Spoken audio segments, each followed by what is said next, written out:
The November sun was setting behind the Philadelphia skyline. Richard Westfield gripped the leather steering wheel of his black Escalade. Through the tinted window, he watched his 12-year-old son Dylan slip through the metal door of a crumbling community center. Fourth day in a row. Fourth lie about soccer practice. 5:15 p.m. Dylan should have been on a field in Gladwine right now, not in South Philadelphia's most forgotten neighborhood. "What are you doing here, son?" Richard whispered to the empty car. The building looked condemned. Chipped paint, broken railing, a hand-painted sign above the door. Lighthouse after-school program, all welcome. Richard pulled out his phone, started recording. He didn't know that inside that building, a woman with holes in her shoes was about to teach his son, and him, what wealth really means. The alarm clock screamed at 5:30 a.m.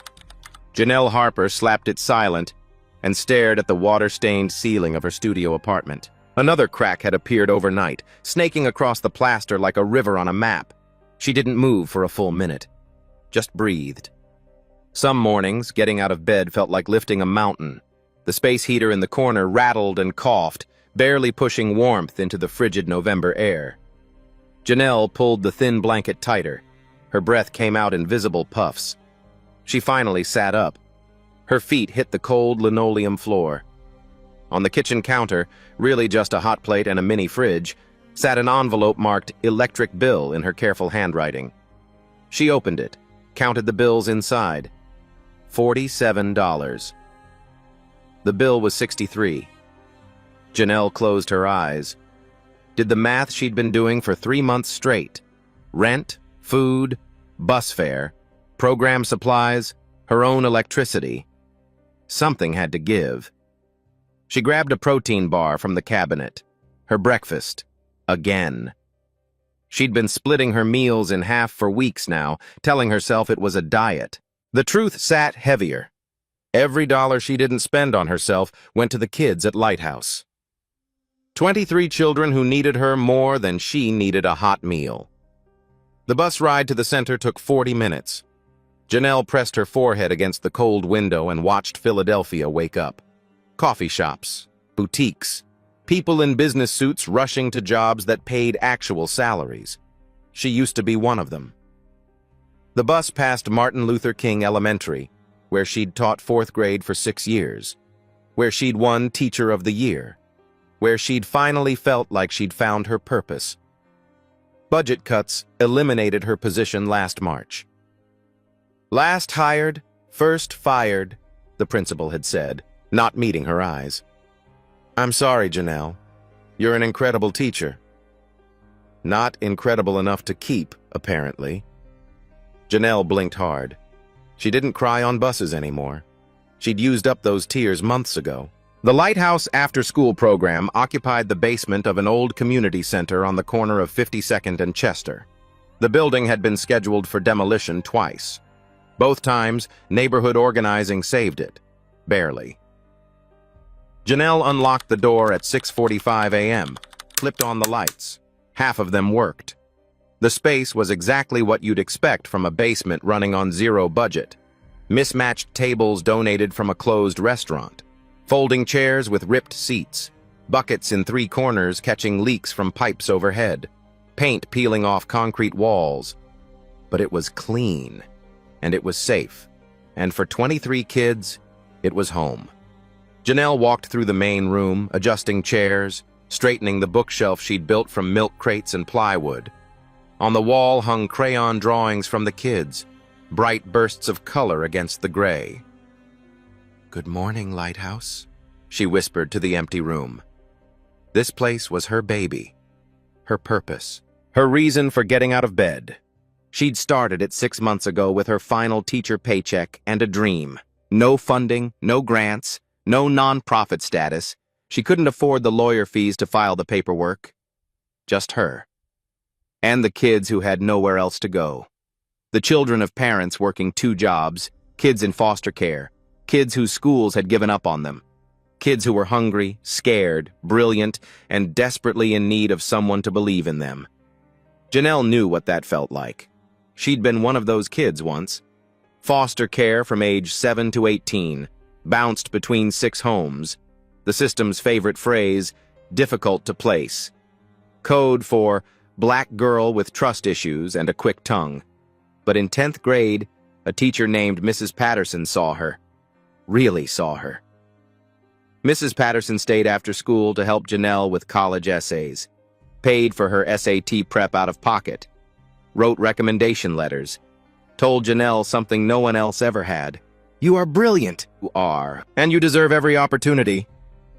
Janelle got a full ride to Temple, graduated with honors, became a teacher so she could be someone's Mrs. Patterson. And now, even without a classroom, she still was. The kids started arriving at 3 p.m. Janelle was ready. Snacks on the table, bulk crackers and peanut butter from Costco bought with her last $200. Homework stations set up, art supplies organized. Her phone buzzed, a text from the landlord. Rent overdue. 30 days to pay $8,000 or vacate. Janelle's stomach dropped. $8,000. 3 months of back rent plus utilities. She had $45 to her name. The door opened. Miss Rosa shuffled in, all 4'11" of her, carrying a pot of rice and beans. Buenos dias, mija, Rosa said, setting the pot on the hot plate. At 68, Rosa had been volunteering since day one. Her daughter worked nights. Rosa needed purpose. Janelle needed help. They needed each other. Miss Rosa, you didn't have to... Shush. Kids gotta eat. Rosa patted Janelle's cheek. You look tired, baby. I'm fine. Rosa's knowing look said she didn't believe it, but she didn't push. By 3:30 p.m., the basement was full of noise and life. Kids doing homework, playing chess, drawing, laughing. Janelle moved between them like a conductor leading an orchestra, helping with fractions, settling an argument about markers, praising a completed reading assignment. This was why she couldn't give up. Deshaun arrived at 4 p.m., still in his AutoZone uniform. 16 years old, former student, now volunteer. He'd been one of her 4th graders before the cuts. Miss J, he said quietly, pulling her aside. You okay? You look... I'm fine, baby, really. But she wasn't, and the eviction notice in her pocket felt like it weighed 1,000 pounds. Outside the window, she noticed him again, the boy who'd been watching for 3 days straight. Expensive athletic gear, nervous eyes, always alone. Today, he was still there, staring at the lighthouse like it held an answer to a question he didn't know how to ask. The envelope arrived at 3:15 p.m. Janelle was helping 7-year-old Marcus with multiplication tables when Deshaun handed her the certified mail. Her name is typed in official letters, the city seal in the corner. Her hands shook as she opened it. Notice of violation and mandatory closure. The words blurred together. Building code violations, broken railing, faulty electrical, non-compliant heating system, immediate inspection scheduled for tomorrow at 2 p.m. Facility must cease operations within 48 hours unless all violations are corrected. Estimated repair cost, $12,000. Janelle's vision tunneled. The noise of the room faded to a distant hum. $12,000. She didn't have $12. Miss J? Deshaun's voice cut through. What's wrong? She forced a smile, folded the notice, shoved it in her pocket next to the eviction letter. Nothing, baby. Just paperwork. But her voice cracked on the last word. Deshaun's eyes went dark with understanding. He'd seen that look on his own mother's face too many times. The look of an adult trying to protect kids from adult problems. Miss J, I'm fine. She squeezed his shoulder. Let's get these kids fed, okay? Her phone buzzed. Miss Rosa's daughter. Janelle, I'm so sorry. Mama fell at home. Twisted her ankle bad. She can't come cook today. Janelle closed her eyes. Of course. Is she okay? Doctor says she needs to stay off it for a week. She's crying. Says the kids need her. Tell her not to worry. Tell her to rest. We'll manage. But they wouldn't. Not really. No Miss Rosa meant no hot meal. Janelle had exactly $23 in her wallet. Enough for crackers and apples for 23 kids. Barely. She walked to the supply closet, closed the door behind her. Let herself have 10 seconds. 10 seconds to feel the weight crushing her chest. Then she wiped her eyes, straightened her shoulders, walked back out. The kids couldn't see her break. At 4:00 p.m., the temperature dropped. The thermometer on the wall read 52 degrees inside. The heating system had been broken for 2 weeks. Kids started pulling on jackets, huddling together. "Miss Janelle, I'm cold," little Aisha said, teeth chattering. "I know, baby. Come here." Janelle wrapped her own cardigan around the tiny 7-year-old. Aisha had been coming to the lighthouse for 4 months. Type 1 diabetic. Insulin pump on her hip. Mother worked the night shift at the hospital, 7 p.m. to 7 a.m. Without the lighthouse, Aisha would be home alone every evening. Janelle couldn't let that happen. At 4:30 p.m., the door opened. The boy who'd been watching finally came inside. Every head turned. The room went quiet. He stood in the doorway, backpack clutched to his chest. White kid, maybe 12, in expensive Jordans and a North Face jacket. He looked terrified. Janelle approached slowly. "Hey, sweetheart, can I help you?" The boy's eyes darted around the room. His voice barely a whisper. "Can I stay?" "Stay?" "Here, with them." He gestured at the other kids. Janelle knelt down to his level. "What's your name, baby?" "Dylan." "Dylan, do your parents know you're here?" He shook his head. Fast. Guilty. "Does someone know where you are?" "My driver, Thomas. He's outside." "Driver? Of course." "Okay, Dylan. Why don't you come sit—" "Wait." Dylan unzipped his backpack, started pulling things out. Brand new sketchbooks, professional art supplies, graphing calculators still in plastic, notebooks, pencils, markers. The kids pressed closer, eyes wide. "I bought these," Dylan said quickly. "With my allowance. I thought... I've been watching you guys, through the window. You needed supplies." Janelle's throat tightened. The supplies were worth at least $300. "Dylan, sweetie, this is incredibly kind, but... Please," his voice cracked. "Please let me help." Something in his eyes stopped her protest. A loneliness so deep it made her chest ache. "Okay," she said softly. "You can stay." Dylan's whole body sagged with relief. Janelle stood, about to welcome him properly, when Aisha stumbled. The little girl's face had gone pale, waxy, eyes unfocused. "Miss Janelle?" Aisha's voice was distant. "I don't feel good." Janelle's blood went cold. She rushed over, caught Aisha as the girl's knees buckled. "Aisha, baby, when did you last check your sugar?" I don't remember." Hypoglycemia. Janelle knew the signs. Aisha needed glucose. Fast. Juice boxes, candy, something with sugar. Miss Rosa always kept juice boxes. But Miss Rosa wasn't here. "Deshawn, check the fridge. Any juice boxes?" Deshawn ran. Came back 30 seconds later, face grim. "None left." The nearest pharmacy was 8 blocks away. No car, no money for a taxi. The bus stopped running this route at 4:00 p.m. Aisha's lips were turning pale. Janelle had maybe 10 minutes, maybe less. She scooped Aisha up. The girl's body was limp, getting heavier. "I'm getting you help, baby. Stay with me." Dylan stepped forward. "My driver," he said, voice shaking. "He can take you. He's right outside." Janelle looked at this strange boy. Every instinct screamed not to get in a car with strangers. But Aisha's breathing was getting shallow. Show me, Janelle said. Dylan ran. Dylan burst through the door. 30 seconds later, a black Escalade pulled up to the curb. The rear door opened. A man in his 50s stepped out. Gray suit, calm eyes, the posture of someone trained to handle emergencies. Ma'am, I'm Thomas. Dylan says you need help.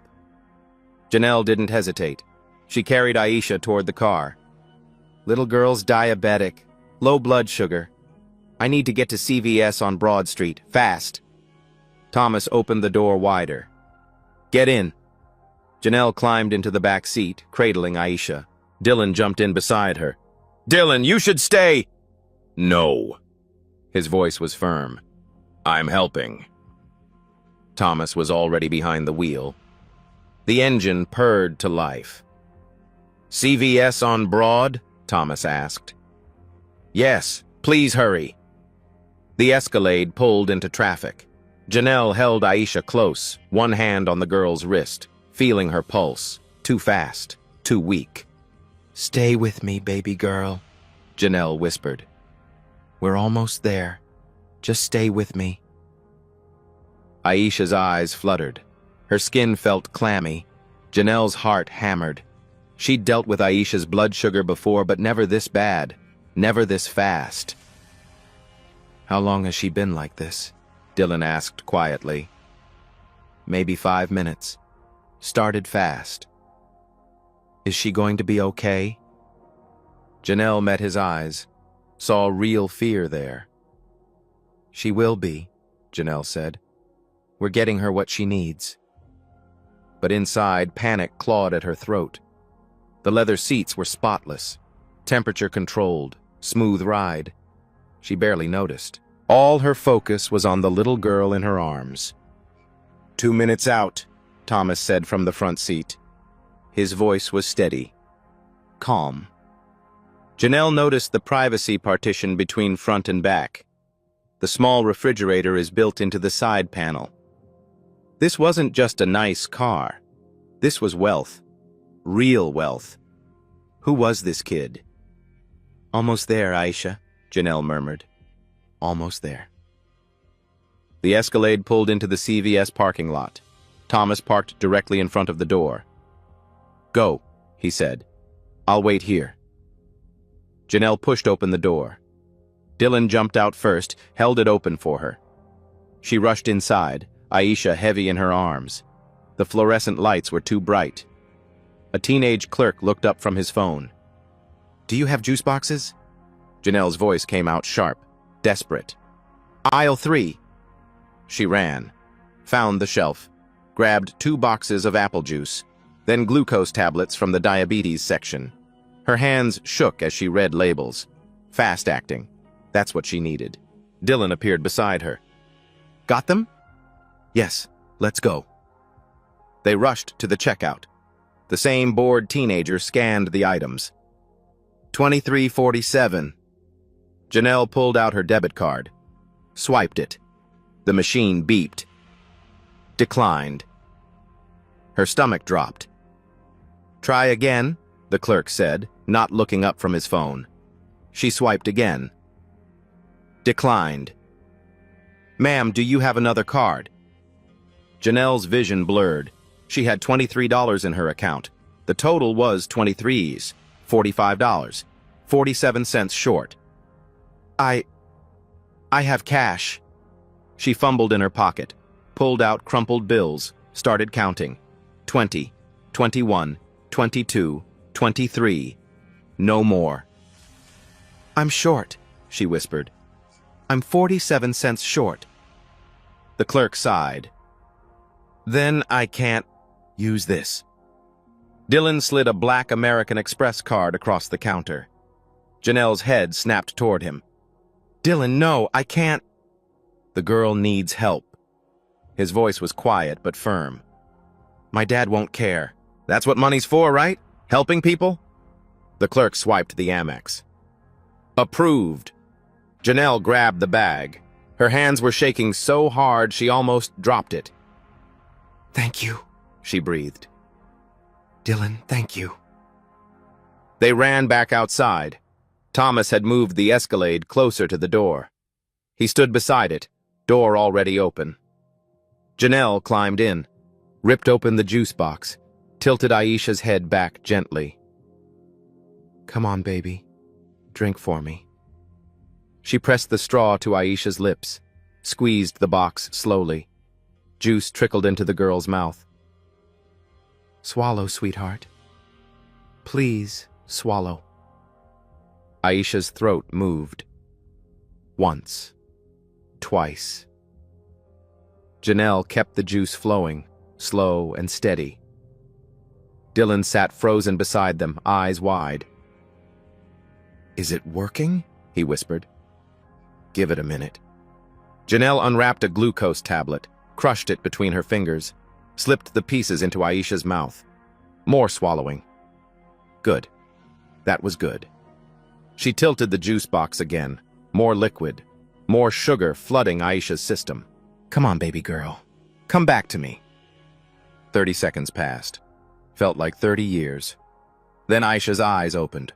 Unfocused at first, then clearing. "Miss Janelle?" The relief hit Janelle like a physical wave. She pulled Aisha close, tears streaming down her face. "I'm here, baby. I'm right here. I feel weird. I know. You're okay now. You're okay." Janelle looked up. Dylan was crying too, silent tears running down his cheeks. "She's okay?" he asked. "She's okay." Thomas handed back a blanket from the front seat. "For the girl." Janelle wrapped it around Aisha, thick, soft, expensive. "Thank you," she said to Thomas, then to Dylan. "Thank you both. You saved her life." Dylan wiped his eyes. "You saved her. We just drove." "You did more than drive, sweetheart." The Escalade pulled back onto the street, heading toward the lighthouse. Aisha sipped more juice, color returning to her face. She leaned against Janelle's shoulder. "Miss Janelle, I'm sorry." "Shh, nothing to be sorry for, baby. I forgot to eat my snack after school."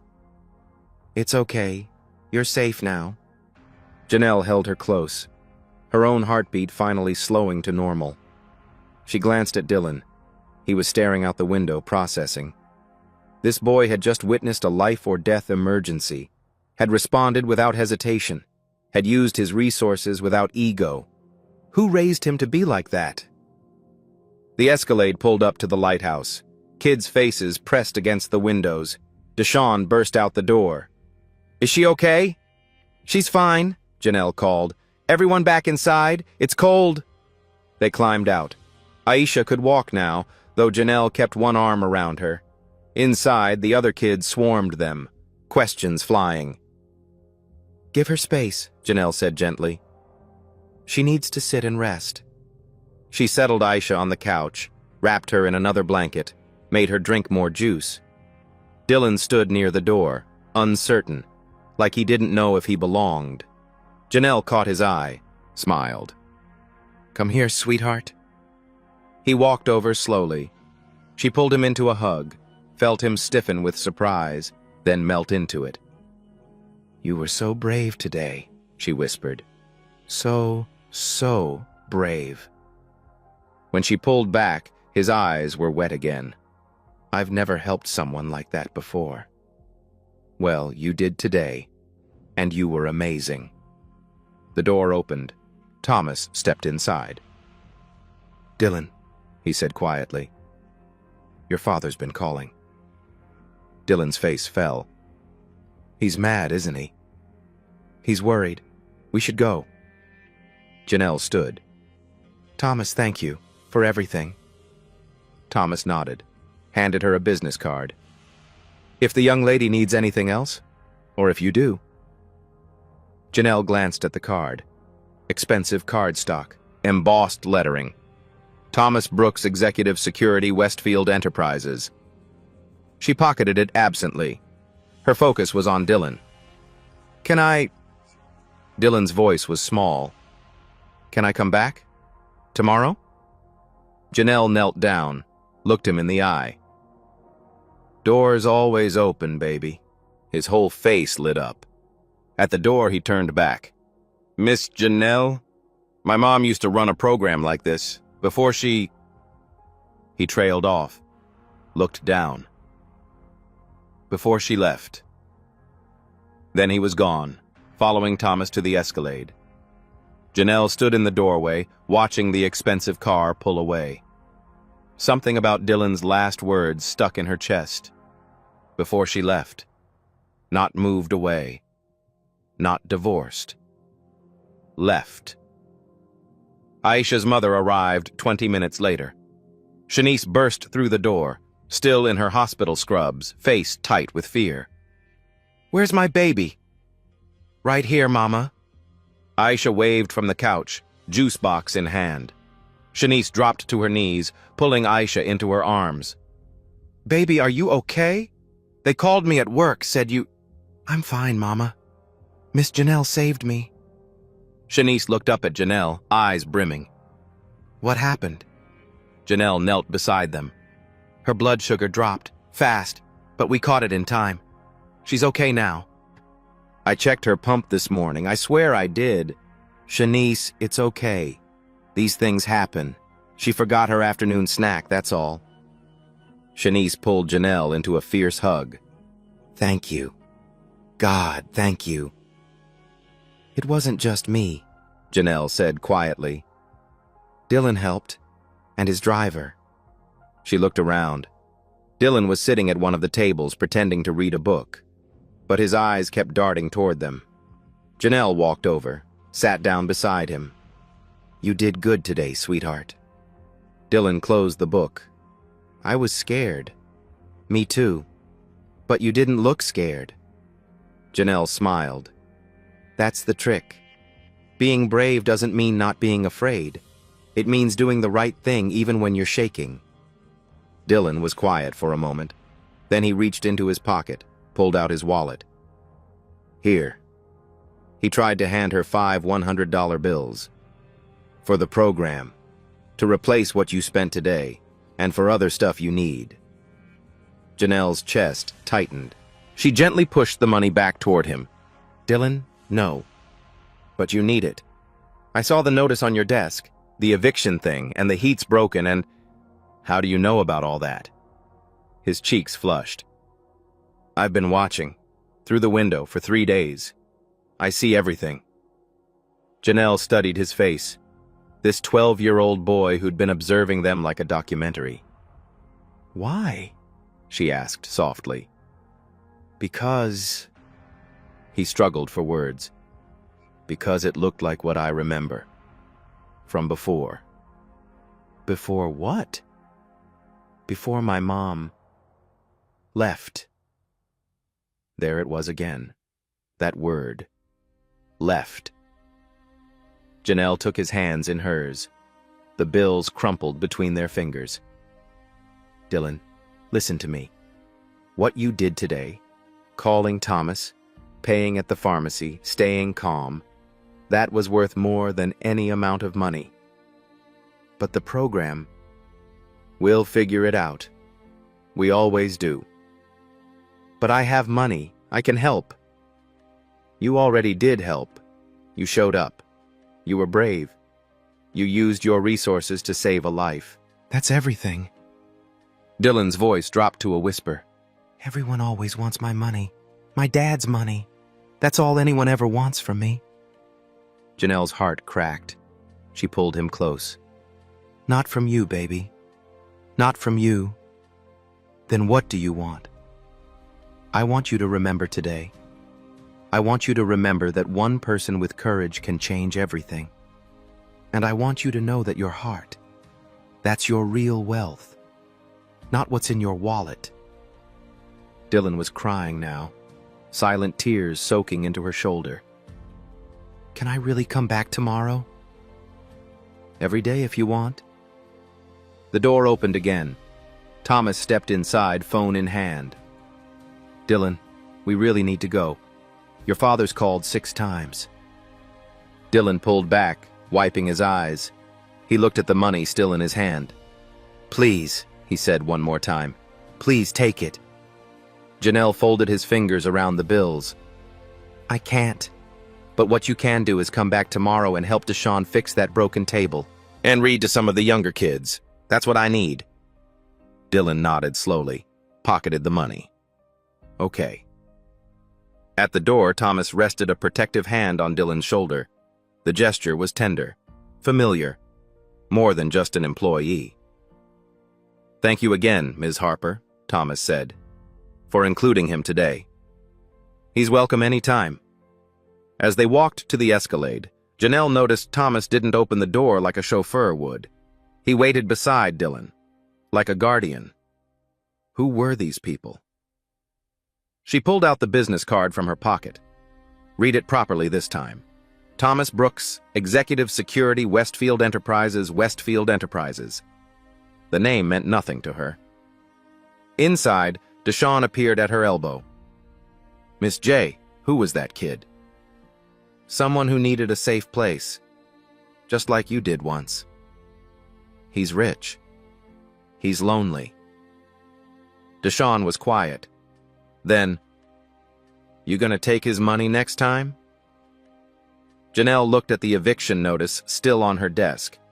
The inspection notice. The impossible numbers. No, she said firmly. Across the city, Richard Westfield sat in his home office. The dashcam footage played on his laptop for the 7th time. He watched Janelle carry the little girl to the Escalade, watched her cradle the child with such tenderness, watched Dylan's face transform from fear to purpose, watched Janelle refuse his son's money. Richard's chest ached. On the shelf behind him sat a photograph. Catherine, his wife, smiling at a ribbon-cutting ceremony for one of her after-school programs. 3 years since cancer took her. 3 years since he'd shut down everything she built. Too painful to continue. Too painful to watch other people carry on her dream while she was gone. So he'd closed the Westfield Foundation. All 43 programs. Dylan had been 9 then, too young to understand why Daddy stopped doing Mommy's work, but apparently old enough to go looking for it on his own. Richard clicked back to the beginning of the footage. Watched again. The way Janelle spoke to Dylan. The way she saw him, not as a rich kid, but as a child who needed purpose. Catherine used to say that. Every child needs purpose, Richard. Rich or poor. Purpose is what makes us human. His phone buzzed. Text from the private investigator he'd hired overnight. Full report attached. Richard opened it. Subject, Janelle Marie Harper. Age, 34. Former, elementary teacher. Current, unemployed. Runs volunteer program, Lighthouse, serving 23 children. Financial, $45 in bank. 3 months behind rent. Eviction pending. Property, faces closure in 48 hours.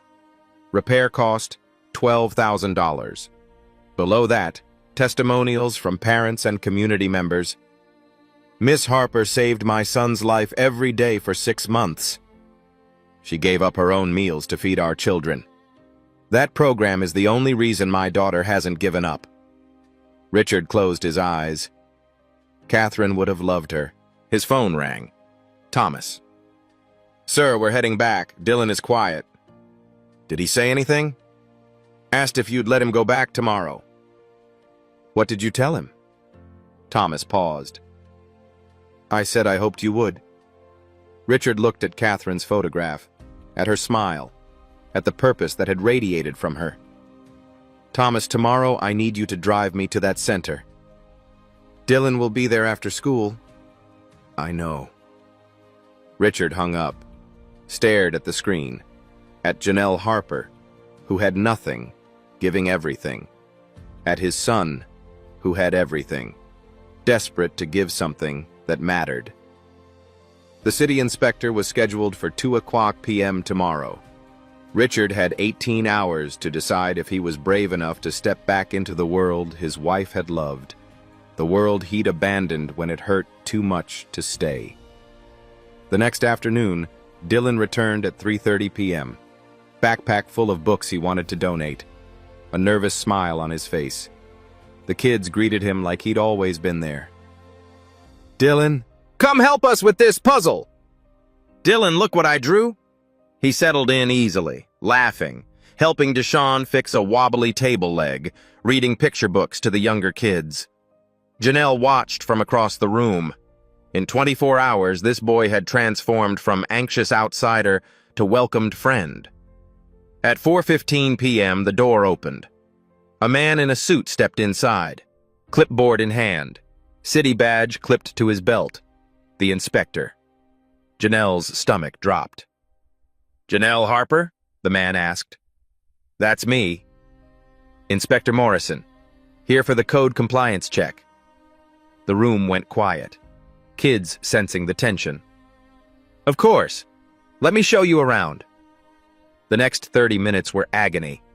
Inspector Morrison documented everything. The broken railing, the faulty wiring, the heating system, the plumbing issues, the blocked fire exit. He took photos, made notes. His expression grew grimmer with each violation. Finally, he turned to Janelle. "Ms. Harper, I'm sorry. This facility cannot remain open. I understand there are issues, but these are serious safety violations. If something happened, a fire, a collapse, children could die." The words hit like a punch. "How long do I have?" 48 hours to cease operations. If you can provide proof of repairs and pass re-inspection, you can reopen." He handed her the official notice. Mandatory closure. Janelle's hands shook. The repair estimate? 12 to 15,000, maybe more. $12,000. She had $45. Inspector Morrison's expression softened. "I can see this is a good program, but I have a job to do. I'm sorry." He left. Janelle stood frozen, notice in hand. The kids had gone silent. "Miss J?" Deshawn's voice was small. "Are we closing?" Before she could answer, Dylan bolted for the door. "Dylan, wait!" But he was already outside. Through the window, Janelle watched him run to the Escalade, saw him yank open the door, saw him in heated conversation with Thomas. Thomas pulled out his phone, made a call. His posture changed, straightened, the way someone does when speaking to authority. Dylan was gesturing frantically, pointing at the building. Even from a distance, Janelle could see he was crying. Thomas spoke into the phone, nodded, handed it to Dylan. Dylan took it, spoke urgently, his whole body pleading. Then he lowered the phone. His shoulders sagged. Whatever answer he'd gotten, it wasn't what he wanted. Thomas said something to Dylan, pointed down the street, and then Janelle saw it. A Mercedes S-Class pulled up behind the Escalade. Black, pristine. A man stepped out. Tall, white, expensive overcoat. The kind of presence that commanded attention without trying. He looked at the Lighthouse Center, then at Dylan, then at Thomas. They talked. Dylan animated, the man listening. Then the man started walking toward the center. Dylan and Thomas followed. Janelle positioned herself between the door and her kids. The door opened. The man stepped inside. His eyes swept the room, taking in everything. His gaze landed on Janelle. "I'm looking for Janelle Harper." His voice was measured, controlled. "That's me." Janelle kept her voice steady. "And you are?" "Richard Westfield. I believe you've met my son, Dylan." Dylan stepped out from behind him. "Dad, please." "Your son?" Janelle looked between them. The expensive car, the black Amex, Thomas's deference. Westfield Enterprises. Oh. "Dylan has been very helpful," Janelle said carefully. "Has he?" Richard's tone was sharp. "Because I wasn't aware my 12-year-old was spending afternoons in..." He glanced around. "This." The dismissal in his voice ignited something in Janelle's chest. "This is a safe place for 23 children. A safe place with code violations and a closure notice? How did he know about that? We're working on it. Are you? Because from where I'm standing, you're running an unlicensed program out of a condemned building, taking donations from children. Taking donations? Janelle's voice rose. Your son offered. I refused. But you let him use his credit card yesterday. Put him in dangerous situations. Dangerous? Your son helped save a little girl's life. He's 12 years old. He doesn't get to make those choices. The kids pressed against the far wall, watching. Fear on every face. Dylan stepped between them. Dad, stop! His voice cracked. You don't understand. Then explain why you've been lying to me for a week. Because this is the only place that feels like Mom. The room went silent. Richard froze. Dylan was sobbing now. Mom used to take me to her programs, remember? We'd make sandwiches and read to kids, and she said helping people was the only thing that mattered. Dylan, then she died and you shut it all down. Everything she loved. You locked yourself away and His voice broke. I just wanted to feel close to her again. Richard's face had gone pale. Miss Janelle is like Mom. She doesn't have anything, but she gives everything. She sees people, not problems. Dylan looked back at his father. I lied because I knew you wouldn't understand. You've spent 3 years running from everything Mom cared about. I was protecting you. You were protecting yourself! The words hung in the air. Richard's hands were shaking. He looked at Janelle. Really looked. Saw the exhaustion. The paint-stained clothes. The children clinging to her despite the chaos. Saw Dylan, relaxed and purposeful, even while crying. The happiest Richard had seen his son in 3 years. Your wife, Janelle said quietly. She ran programs like this? Richard's voice was barely audible. 43 of them. The Westfield Foundation, youth development, education. What happened? I shut them down after she... He couldn't finish. Understanding dawned on Janelle's face.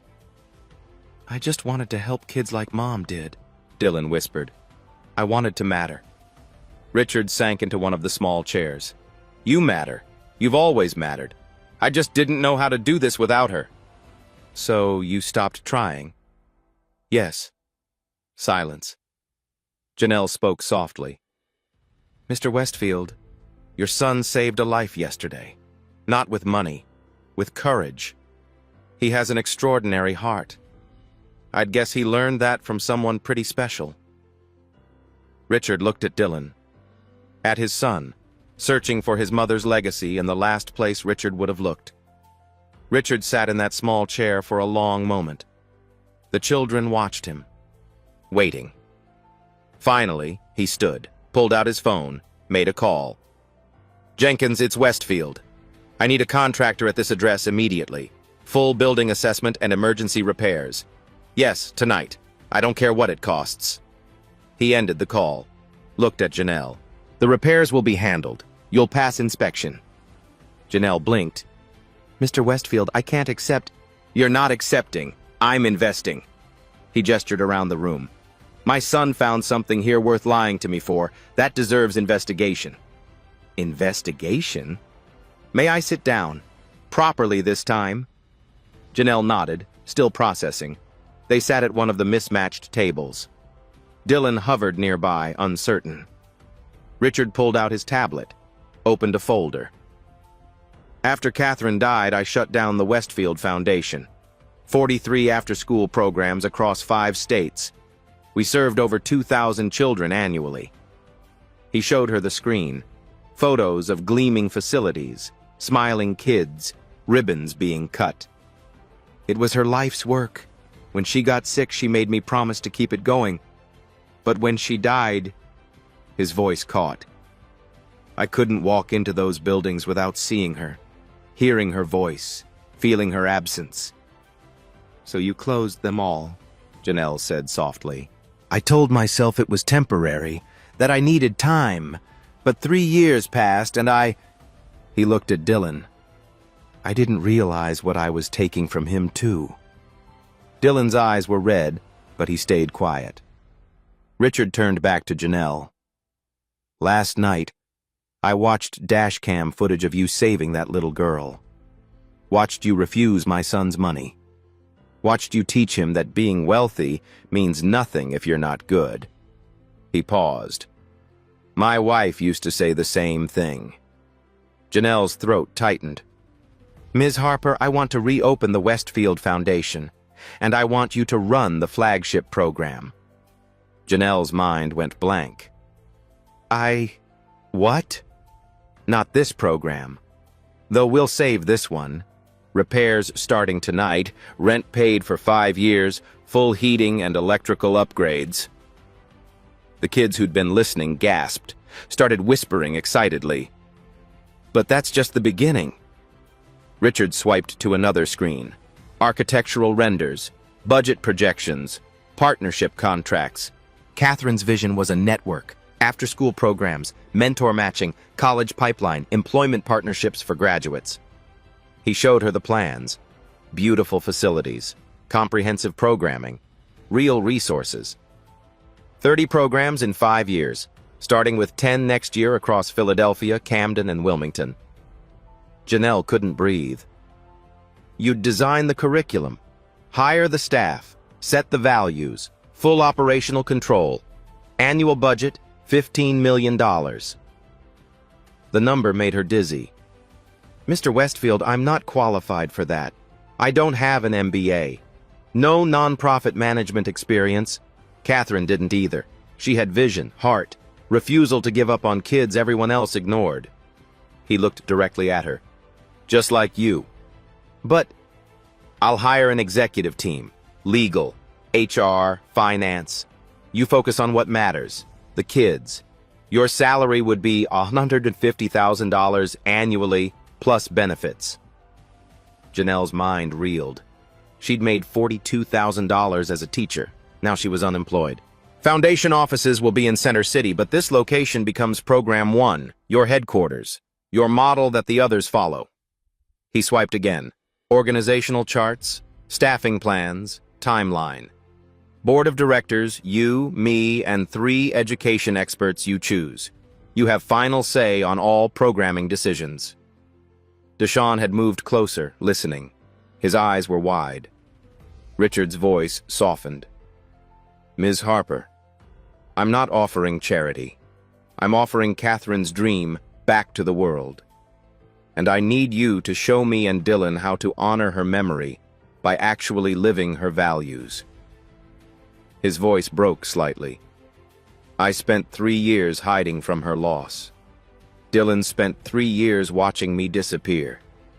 You've shown us both that service is how we heal. He extended his hand across the table. Will you help us find our way back? Janelle stared at his hand. At this man who'd walked in angry and was now offering to change her life, to change 23 kids' lives, to resurrect a dead woman's dream. It was too much. Too fast. I don't know what to say. Say yes. Let us invest in you the way you've invested in these children. Janelle looked around the room, at the kids watching with hope, at Deshawn, who'd been her student once and was now her right hand, at Dylan, whose face showed desperate longing for her to say yes, at the life she'd been living, scraping by, sacrificing everything, one crisis away from collapse, and at the possibility of actually having resources to match her vision. If I say yes, she said slowly, we do this right, with integrity, with transparency, keeping kids first, always. Agreed. No corporate branding that exploits them. No photo ops that make them feel like charity cases. Agreed. And Dylan, she looked at the boy. He joins this program not as your son, not as a rich kid doing charity, just as Dylan, another child who needs community. Richard looked at his son. Can you accept that? Dylan nodded eagerly. Yes, please. Janelle took a deep breath, extended her hand, met Richard's across the table. Then yes, let's honor Catherine's memory the right way. They shook. The room erupted, kids cheering, Deshawn whooping, Dylan crying happy tears. Richard's eyes were wet too. Catherine would have liked you immensely, he said. I wish I could have met her. You remind me of her. That's why Dylan felt drawn here. Richard stood, made another call. Jenkins, add this to tonight's work order. I want that building perfect. And have our lawyers draft a 5-year lease agreement. Rent paid in full. Yes, tonight. He looked at Janelle. We have a foundation to rebuild. Are you free Monday morning? We should start planning. Janelle thought of her empty calendar, her unemployment checks, her desperate job applications. I'm free. 9 a.m., my office. Bring every idea you've ever had. Every dream you've shelved because you didn't have resources. I have notebooks full. Perfect. We'll make everyone real. As Richard and Dylan prepared to leave, Dylan hugged Janelle again. Thank you, he whispered. For what, baby? For not giving up. For showing Dad that Mom's work still matters. Janelle held him tight. It always mattered. We just needed to help him see it. 6 months later, everything had changed. The Lighthouse Center gleamed.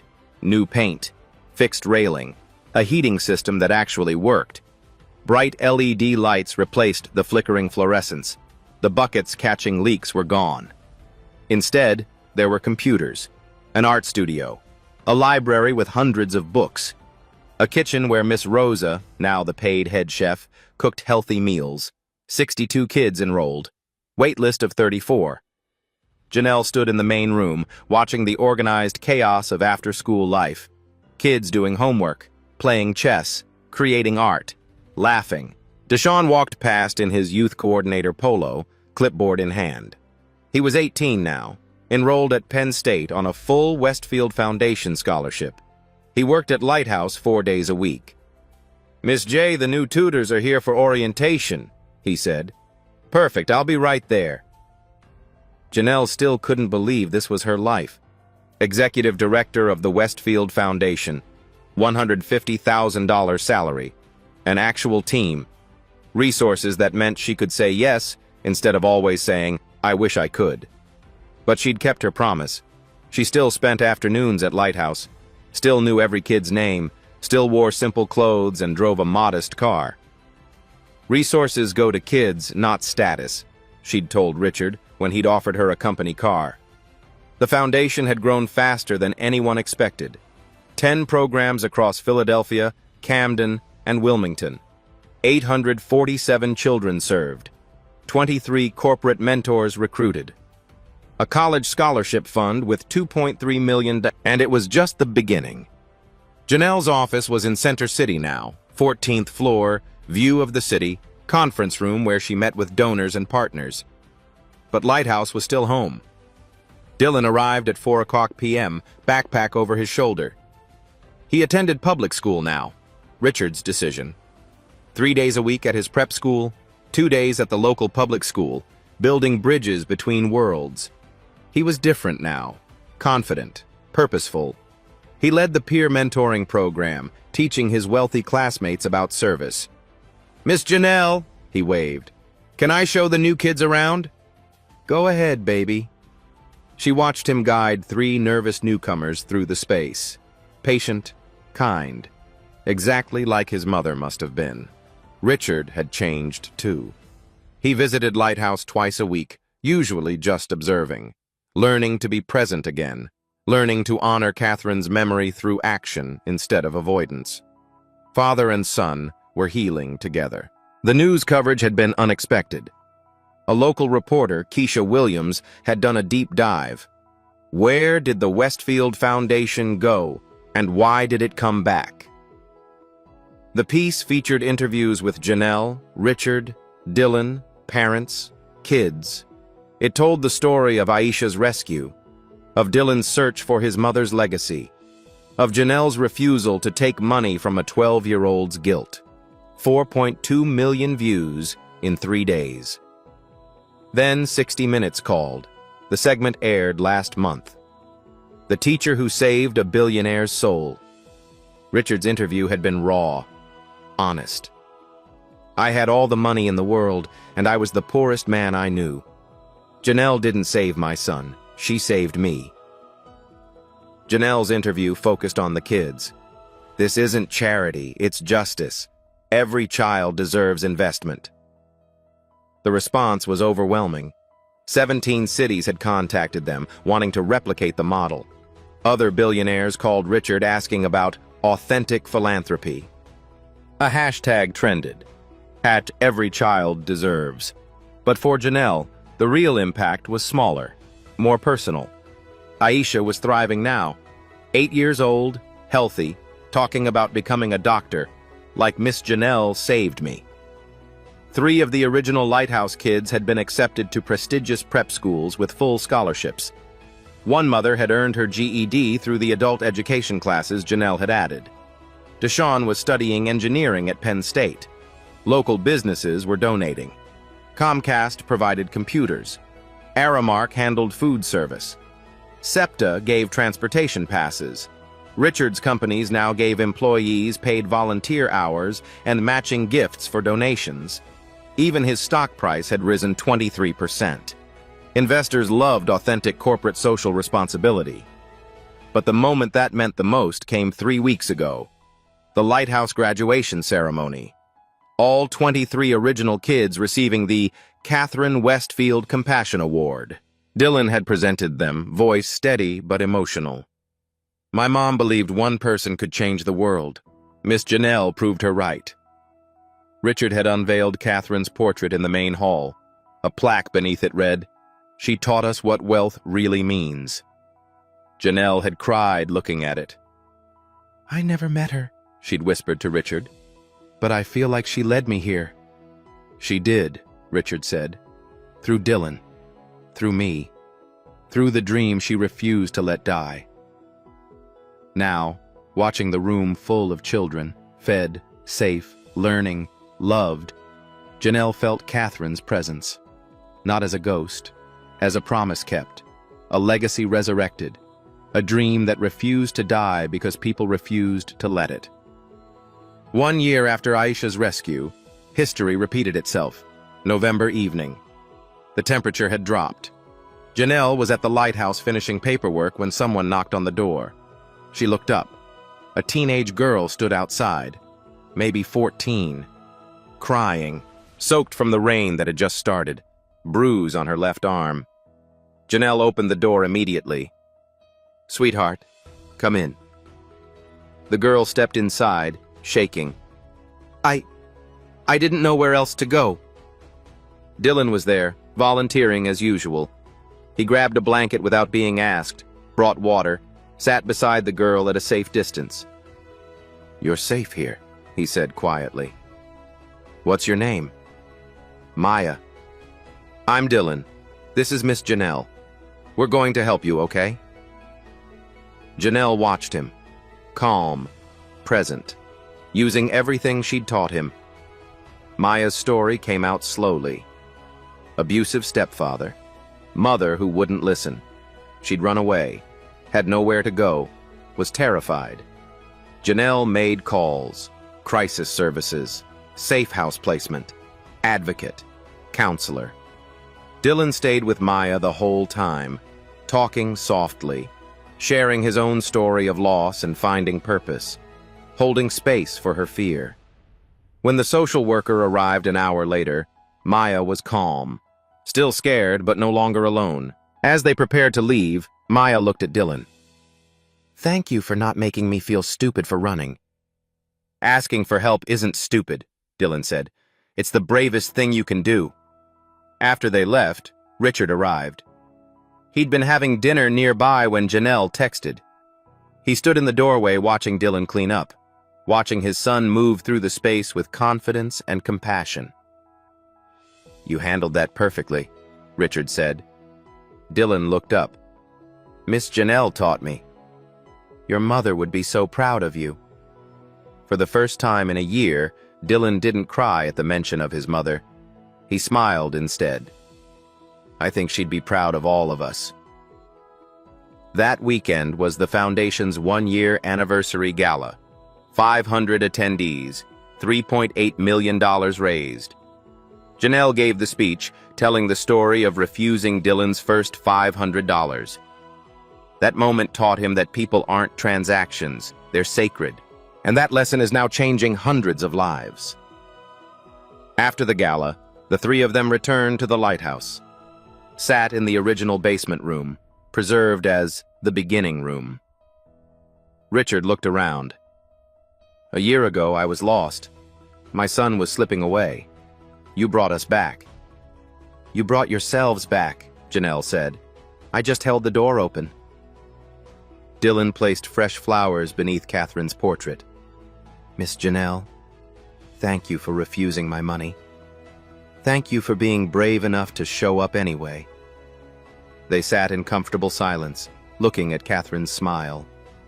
One woman's dream, one teacher's courage, one boy's desperate search for meaning, and now 1,200 children whose lives would never be the same. Tomorrow they'll reach 1,201, because kindness wasn't an act. It was a revolution, and revolutions never stopped. Janelle Harper didn't change the world because she was special. She changed it because she refused to accept that ordinary people can't do extraordinary things. Today, the Westfield Foundation serves 1,200 children, all because one woman chose compassion over comfort, and one billionaire chose humility over ego. Your act of kindness, no matter how small, creates ripples you may never see. The child you help today could save lives tomorrow. The door you hold open could lead someone to their destiny. Be like Janelle. Show up. Be brave. Refuse to believe that one person can't matter. Here's my question for you. What's one small act of kindness you could do today? Drop your answer in the comments below. Let's inspire each other. If this story moved you, hit that like button, share it with someone who needs hope right now, and subscribe so you never miss stories that prove goodness still wins. Now go. Be the light someone else needs.